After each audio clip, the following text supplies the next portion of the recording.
Good evening and welcome to Tucker Carlson Tonight. We told you earlier in the week about how the left is very mad, in fact, trying to shut down a site called Libs of TikTok. Why are they so mad at Libs of TikTok? Well, here's one of the reasons.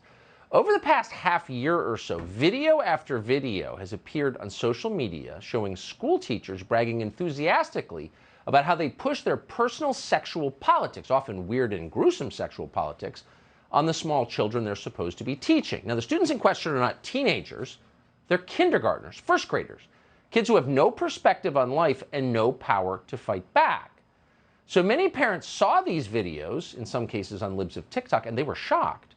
They had no idea that anything like this was happening in the classroom. Having some purple-haired loser in a nose ring convince your 6-year-old to get a sex change is not why most people send their children to school. So they complained. The parents did. And across the country, Republican office holders responded by promising to do something about this. They made outraged noises, but then in very short order, they moved on to talking about Ukraine, which is what they really care about, not you. In the end, only one state really did anything about this. That would be the state of Florida under Ron DeSantis. Several weeks ago, the Florida legislature passed a law banning teachers from bragging about their own sex lives to small children. Now, news reporters went crazy. They described this legislation as the Don't Say Gay bill. But as always, that was a lie. This bill didn't even mention the word gay. It had nothing to do with gays. Florida voters seem to know that intuitively. Even most Democrats in Florida supported this law. The polling firm Public Opinion Strategies found out why they do. Quote, fully 2/3 of voters believe it is inappropriate for teachers or school personnel to discuss gender identity with children in kindergarten through 3rd grade. Well, of course it is. Everyone thinks that. So if there was ever a law that accurately reflected public opinion, which should matter in a democracy, this was the law. But across the country, in the state of California, Bob Iger was watching, and Bob Iger didn't like it. Bob Iger is the 71-year-old former head of Disney. He's a bundler for Hillary Clinton. He's got some free time and strong political views, so he promptly tweeted that the Florida law was immoral somehow. In an interview later with CNN with Chris Wallace, Iger explained that preventing teachers from promoting gender reassignment surgery to kindergartners was, quote, harmful to children. Iger never explained how this was harmful, but it didn't matter. Over at Disney headquarters, his remarks caused huge problems for the company's new CEO, Bob Chapek. Now, by all accounts, Bob Chapek is not especially political. He's not an activist. He's a marketing guy. So his first instinct was not to get involved, not to comment on what was happening in Florida. And that seemed wise given how much at stake Disney has in Florida. They own a theme park in Orlando, you may have heard. That's an enormous physical asset that cannot be loaded on a truck and moved. So maybe don't mess with Florida. As Chapek put it in a memo, quote, corporate statements do very little to change outcomes or minds. He wrote that on March 7th, explaining why Disney planned to take a pass on this controversy because they make movies, not laws. But Bob Chapek's employees had other ideas. Whipped into a frenzy by their former boss, Bob Iger, Disney staffers demanded action immediately. And then, because he is weak and not especially bright, Bob Chapek caved to their demands. He agreed to hold a town hall with aggrieved Disney employees who wanted him somehow to take control of the Florida legislature. Here's how that went. I hope you've all read my most recent note, in which I pledged to be a better ally for the LGBTQ+ community, apologize for not being the ally that you needed me to be, and committed to ensuring that our company lives up to its values. Your words have made a real impact on me. I understand that we've made mistakes and the pain that those mistakes have caused. And I know that our silence wasn't just about the bill in Florida, but about every time an individual or institution that should have stood up for this community did not. I want to thank the LGBTQIA+ Advisory Council. Hey, Bob, what does LGBTQIA stand for? You have no freaking clue. That's not the interesting part. The interesting part of what you just heard was, your words have made a real impact on me. In other words, you now have full control over my entire central nervous system. You own my brain. Do with me what you will. And they did. Bob Chapek soon reversed his position, Disney's position, completely.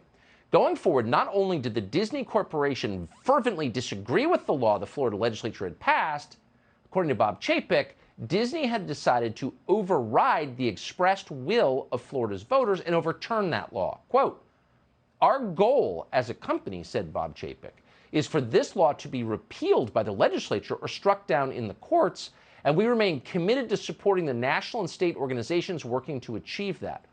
Whoa! What? You thought it was an entertainment company, but no.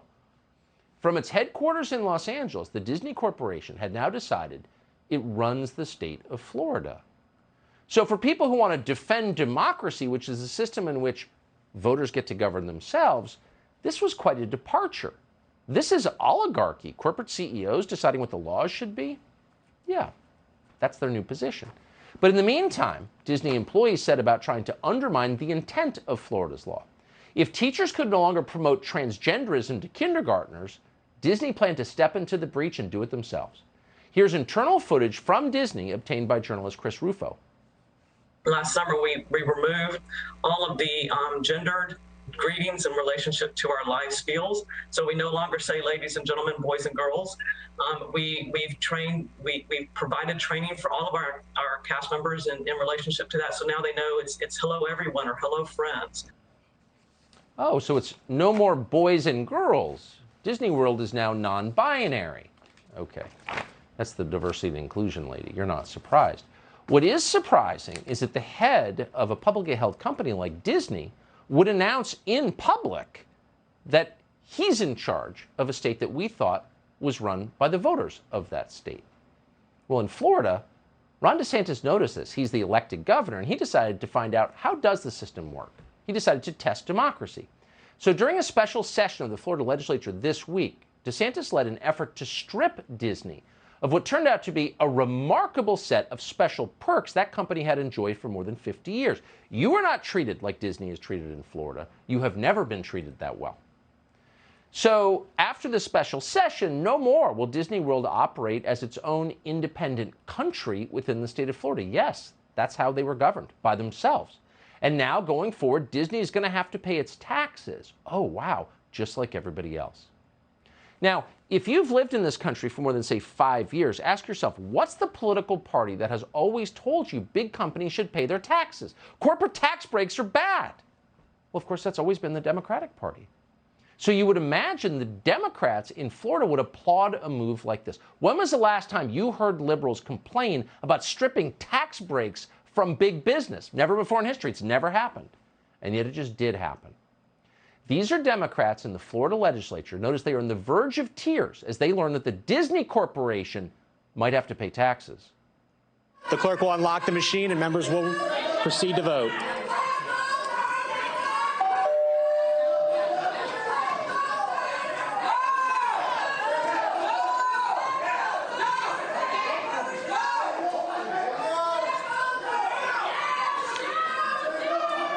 Clerk will lock the machine, announce the vote. 68 yeas, 38 nays, Mr. Speaker. Show the bill passes. No. You may have sensed that the Democratic Party over the last decade or so has been captured by corporate interests. But you never thought that you would hear on the floor of a state legislature Democrats scream with anguish at the idea that a big company might have to pay its taxes. Unbelievable, but now very clear. What's going on here? Well, there are a lot of things. Here's one. Disney spends millions of dollars electing lawmakers in the state of Florida, but those lawmakers couldn't do their job in this case. They couldn't act on Disney's behalf. The law passed, and DeSantis signed it into law this afternoon. And that's going to cost the Disney Corporation a ton of money, which in turn may mean less money for the Florida Democrats you just saw shrieking in the video. So there was some self-interest involved here. But it wasn't just that, because it wasn't just Democratic office holders who were upset by the idea that an elected governor might be more powerful than an unelected corporation headquartered across the continent. The media were very upset too, very upset. Watch this.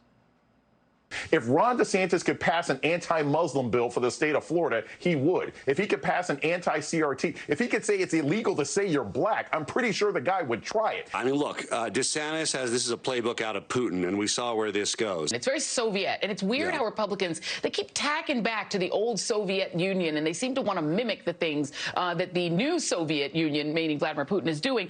And even in our conversations about DeSantis, it's about how well they're serving him. The truth is, dehumanization as a tactic for politics is from war. Dehumanization is it's a tactic It's being used right now. The Russians get their soldiers to rape children by dehumanizing them. Dehumanization as a practice is a tactic of war. So just to be clear, and by the way, there's clearly some kind of inverse IQ test going on in the hiring department over at MSNBC. But here are the new rules. If you would like a big publicly held corporation to pay its taxes, then you're a child rapist. Obviously, you're a racist. You're like Putin, which means you're a fascist. But do you know what else you are? According to Joy Reid, you're a communist. Ron DeSantis is, quote, taking us back to the Soviet Union. You're a communist if you want the company to pay its taxes. Now, Joy Reid went to Harvard, so we're not going to disagree with her. But we did feel a moral obligation to check that fact because it's a heavy claim. Subscribe to the Fox News YouTube channel to catch our nightly opens, stories that are changing the world and changing your life. From Tucker Carlson Tonight.